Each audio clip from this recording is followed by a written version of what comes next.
रहमान अस्सलाम वालेकुम। क्या हाल है तमाम देखने वालों के? सब अपने घरों में खुश रहें, आबाद रहें, आमीन सुम आमीन। आज हम रमज़ान के लिए डाइट चार्ट लेकर आए हैं। तो अब रमज़ान के महीने में भी लोग कहते हैं कि हमें रमज़ान का डाइट चार्ट दें। हालांकि इससे पहले मैंने डाइट चार्ट दिया था आपको, उसी में मैंने जो है रमज़ान का भी शेड्यूल बता दिया था कि आप अगर इन चीज़ों का ख्याल करेंगे तो आप जो है ना आपका वज़न बढ़ेगा नहीं रमज़ान में। पर लोगों को डिटेल से रमज़ान का जो डाइट चार्ट अलग से चाहिए था, उनके लिए फिर मैंने कहा अब 2 दिन से मैं इसको तैयार कर रही थी, तो मैंने कहा अब मैं आपके सामने लेकर आ ही जाऊं। रमज़ान का डाइट चार्ट है सहरी से लेकर, और दरमियान में तो आपने रोज़ा ही होगा, अफ्तारी भी। तो कहने का मतलब ये है कि आप अगर रमज़ान के महीने में, आप कहते हैं कि रमज़ान के महीने में वज़न रोज़ा रखा हुआ होता है तो हमें वीकनेस फील होती है, कमज़ोरी। और ये नहीं पता कि जब आप अफ्तारी करते हैं तो सारा दिन जो आपने जितना खाना आम दिनों में खाया हुआ होता है, तो रमज़ान के महीने में आप उससे डबल से 3 गुना ज़्यादा या चुगना खा लेते हैं, मतलब कि 4 गुना भी ज़्यादा खा लेते हैं। उसकी वजह यह है कि आप ये सोचते हैं कि सारा दिन हमने रोज़ा रखा है, अब इन तमाम चीज़ों पर हमारा ही हक है, हमने ही खाना है, हमारा रोज़ा ज़्यादा हमें लगा है। ये नहीं पता कि वो रोज़ा तो जो है अल्लाह ताला ने फ़र्ज इसीलिए किए हुए हैं कि आप जो सारा साल उल्टा सीधा खाना खा रहे होते हैं या अपने पेट को आराम नहीं दे रहे होते, तो मैदे को भी थोड़ा रेस्ट चाहिए होता है। ये अल्लाह ताला की तरफ से इसीलिए फ़र्ज है कि आपकी सेहत है। लेकिन आप उस वक्त अपनी सेहत का बेड़ा गर्क कर देते हैं जब आप अफ्तारी के टाइम पर तमाम चीज़ों को सामने देखते हैं, तो बस वो तो दुआ की कबूलियत की घड़ियां होती हैं। और आप लोगों को मुझे समोसे चाहिए, मेरे आगे वो प्लेट करो, मेरे आगे वो पकोड़े करो, मुझे ये खाना है, मुझे बहुत प्यास लगी। तो इस दौरान में आपने दुआ का टाइम भी ज़ाया कर देते हैं कि जो एक अल्लाह ताला ने कहा है कि जिसका रोज़ा होता है वो दुआ मांगे, रमज़ान के महीने में रोज़ा खोलने से पहले उसकी दुआ भी कबूल होती है। ये तो थी वो बातें जो आपको रमज़ान के महीने में करनी चाहिए, लेकिन आप जो है अक्सर औकात नहीं करते। कुछ लोग इसका ख्याल करते हैं कि रमज़ान का महीना साल में एक मरतबा आता है और शायद ज़िंदगी में कभी दोबारा आए ना आए। ये भी लोगों के साथ होता है कि वो कहते हैं कि शायद नेक्स्ट रमज़ान में हम जिंदा हो भी कि ना हो। तो इसलिए अपनी इबादत को ज़्यादा से ज़्यादा करें। रमज़ान में नॉर्मल जो हम खाना खाते हैं, सहरी करते हैं या अफ्तारी करते हैं, उस पर हम एहतियात करें। और एहतियात कैसे करनी चाहिए कि जैसे ही हम सहरी के लिए उठें, अब मैं आपको सहरी का जो एक डाइट चार्ट है वो बताऊंगी, उसके बाद जो है आपको अफ्तारी का बताऊंगी। तो अफ्तारी से पहले जो आपको एक्सरसाइज करनी वो बताऊंगी। सारा डिटेल में इसलिए बोर्ड लेकर आई हूँ कि इस पर आपको समझ आएगा, ना कि मेरे बोलने से आपको ज़्यादा समझ आएगा। तो फिर मैं मिलती हूँ आपको लिखने के बाद, जब सहरी का मैं डाइट चार्ट आपके सामने लिख कर आऊँगी, ठीक है।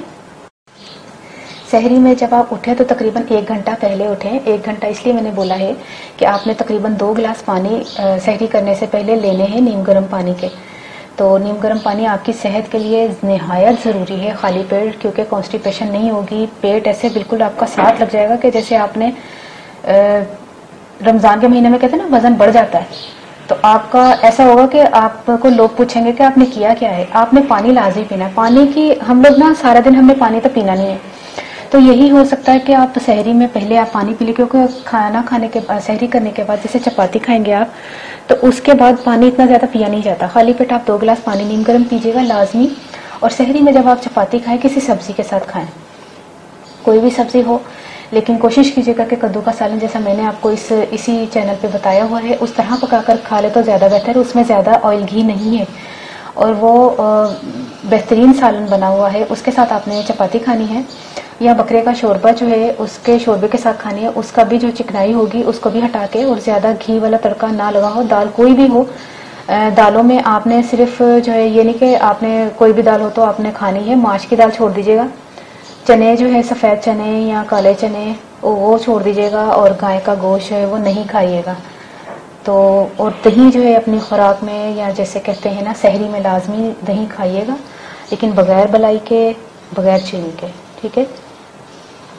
अच्छा, सहरी के लिए अभी कंप्लीट डाइट चार्ट नहीं हुआ था, तो सहरी चाय के बगैर तो आप लोग कंप्लीट होती नहीं है, किसी की भी कंप्लीट नहीं होती। हम भी चाय पीते हैं, लेकिन जब आप चाय पिए तो उससे पहले 1 गिलास पानी पिए। चाय क्या, कॉफ़ी क्या, ग्रीन टी क्या, उससे पहले आपने 1 गिलास पानी लाजमी पीना है।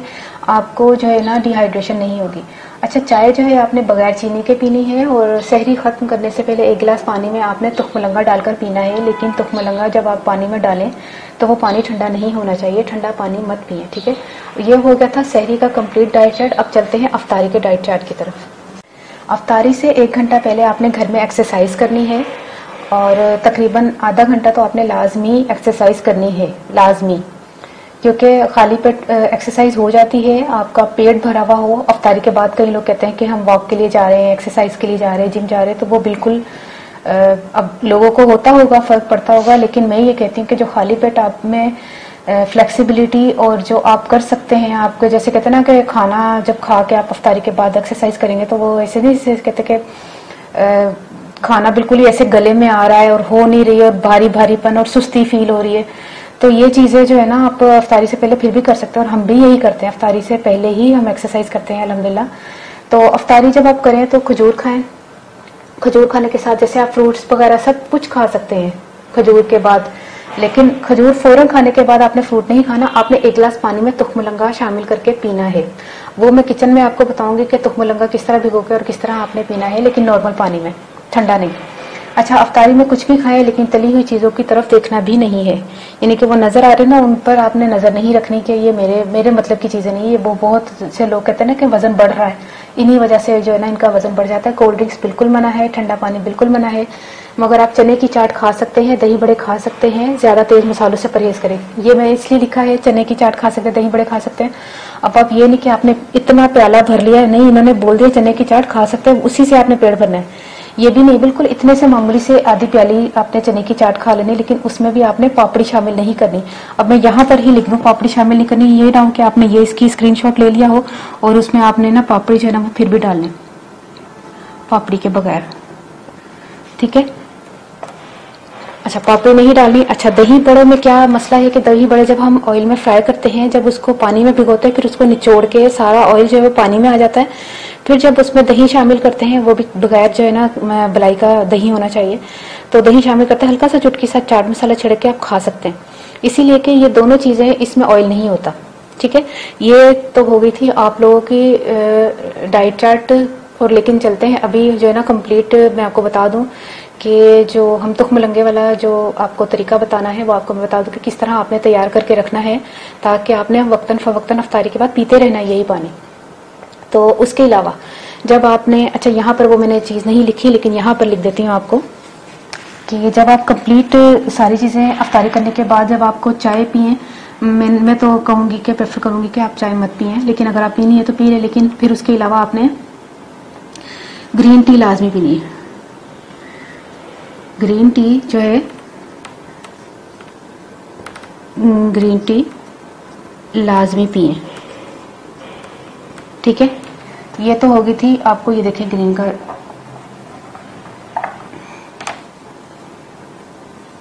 आपको समझ सही तरह आ जाए, ज़रा स्पीड में लिखने से ये जो है ना। अच्छा, ग्रीन टी आपने लाजमी पीनी है अफ्तारी के थोड़ी देर के बाद आपको, ये आपको मेटाबॉलिज्म आपका तेज करती है, आपको मोटापा जो है वो ख़त्म करने में ये बहुत बेहतरीन किरदार अदा करती है, कैंसर से बचाती है।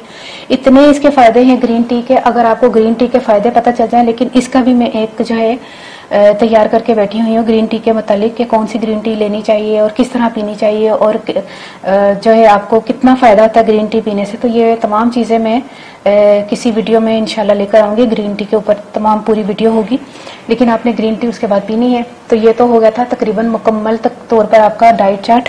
तो फिर अब किचन की तरफ चलते हैं।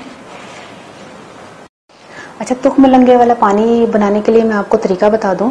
तुखमलंगा चुना हुआ है और छाना हुआ है, और अब उज़मा मुझे इशारे करिए कि बताओ कि मैंने किया है।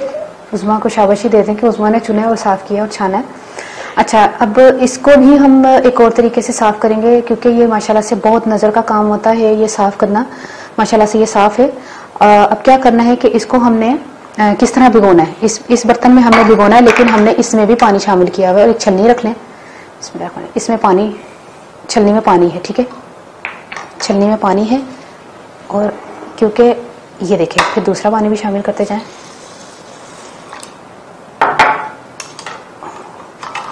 उसमें एक हाथ से आपने गिलास शामिल करें ज़रा।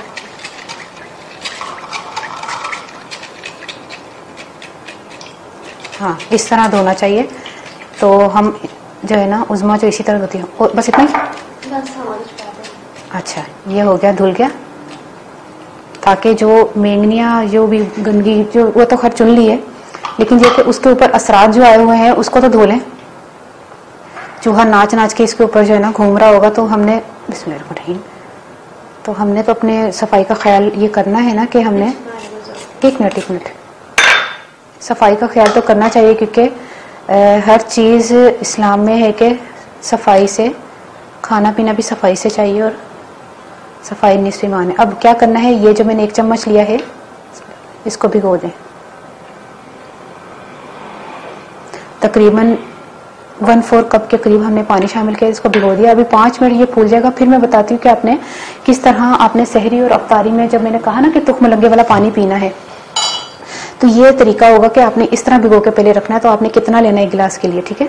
देखें 1 टेबल स्पून जो है तुख मलंगा 5-6 टेबल स्पून के करीब हो गया, यानी कि 1 टेबल स्पून आपने अफ्तारी, जैसे मैंने कहा ना खजूर से अफ्तारी करनी है, उसके साथ ही आपने ये नॉर्मल पानी, ठंडा नहीं है, इसको आप चाहे फ्रिज में रख दें, क्योंकि ये आपको तकरीबन अफ्तारी के फौरन बाद 2-3 गिलास आपने पीने होंगे, तो ये उसमें फ्रिज में रख दीजिएगा। अच्छा आपने 1 गिलास पानी का लेना है, खाली गिलास है ये। 1 खाने का चम्मच आपने तुख मलंगा शामिल किया। चाहे आपको सब देखें घर वाले, किसी की परवाह मत कीजिएगा। सब शरबत पिए, कोल्ड ड्रिंक्स पिए, आपको चिढ़ाएं, जो मर्जी करें, आपने अपनी सेहत का खुद ख्याल रखना है और आपने स्मार्ट होना है, ठीक है। ये गिलास आपने पानी का पी लेना है। देखिए तुख मलंगा इस तरह आपने पी लेना है फौरन खजूर के बाद। उसके बाद आप कुछ भी खाएं। मैंने कहा ना कि आपने तली हुई चीज़ों की तरफ देखना भी नहीं है। खाना खा सकते हैं आप, चपाती के साथ सालन वगैरह जो भी होगा वो खा सकते हैं अफ्तारी में। चावल भी बॉयल वाले खा सकते हैं, दाल चावल खा सकते हैं, लेकिन आप यकीन करें, आप ये तमाम चीज़ें खाने के बावजूद भी आपको ऐसा फील होगा कि आपने कुछ नहीं खाया। सिर्फ क्या है कि इस वजह से, क्योंकि आपने कोल्ड ड्रिंक्स और तली हुई चीज़ों को छोड़ा हुआ है और आपने तुख मलंगे वाला पानी पीना है। ये बात ये नहीं कि मैं जो है ना आपको लोगों को बता रही हूँ, ये मैं और उज़्मा दोनों यही करते हैं। शरबत तमाम घर वालों के लिए बनता है, लेकिन हमारे लिए सादा से एक जग में पानी पड़ा हुआ होता है और हमारे सामने ये इस तरह की एक बाउल में छोटे से में तुख मलंगा भिगा हुआ होता है। जैसे जैसे हम पानी पीते जाते हैं उसमें 1-1 चम्मच डाल के हम पानी में तुख मलंगा शामिल करके पीते जाते हैं। आप यकीन नहीं करेंगे कि ऐसे लगता है कि हमने अफ्तारी में कुछ भी नहीं खाया और पेट भी भरा हुआ फील होता है, लेकिन हल्का फुल्का सा फील होता है। ऐसे नहीं कि बिल्कुल हम भारी भारी फील होने लग गया और हम जो कह रहे कि मोटापा हो जाता है ज़्यादा अफ्तारी में, सहरी रमज़ान के महीने में, तो वो पहले होता होगा। अब इंशाल्लाह इस तमाम चीज़ों पर अमल करने के बाद आपको ऐसा लगेगा कि वाकई आपने रमज़ान के महीने में भी अपना वज़न जो है वो कम किया है, ना कि बढ़ाया। तो ये तमाम चीज़ों का ख्याल करना है आपने। तो ये डाइट चार्ट तो हो गया था यहाँ पर रमज़ान के लिए बिल्कुल कंप्लीट। आपने इस पर अमल करना है, तो फिर मुझे रिजल्ट जो है ना आपने अपने कमेंट में बताइएगा कि आपको ये किस तरह रिजल्ट मिला है। फिर आपने ईद पर अच्छे अच्छे कपड़े भी तो पहनने हैं माशाल्लाह से। फिर आपको पता है ना फिर कैसे कैसे फैशन डिज़ाइनर्स ने कपड़े बनाए हुए होते हैं, और आप कहते कि मैं भी ऐसी लगूंगी, अच्छी लगूंगी, ईद पर सब मेरी फ्रेंड्स आएंगी, रिश्तेदार आएंगे, तो मैं अच्छी लगूं। तो वो अच्छी लगने के चक्कर में आप इस महीने बहुत मेहनत कर लें, तो ईद पर आप इंशाल्लाह बहुत खूबसूरत नजर आएंगे और बहुत अच्छे आपको कपड़े जो है आप पर सूट करेंगे। और आप जो है ना आप, बल्कि मैं कहती हूँ आपको स्मॉल साइज आएगा इंशाल्लाह, मीडियम भी नहीं, ठीक है। उज़्मा का जो स्मॉल साइज है ना वो आपको आ जाएगा। और इसी तरह आप अपना ख्याल रखिएगा और मुझे अपनी दुआ में ज़रूर याद रखिएगा। ओके, अल्लाह हाफिज़।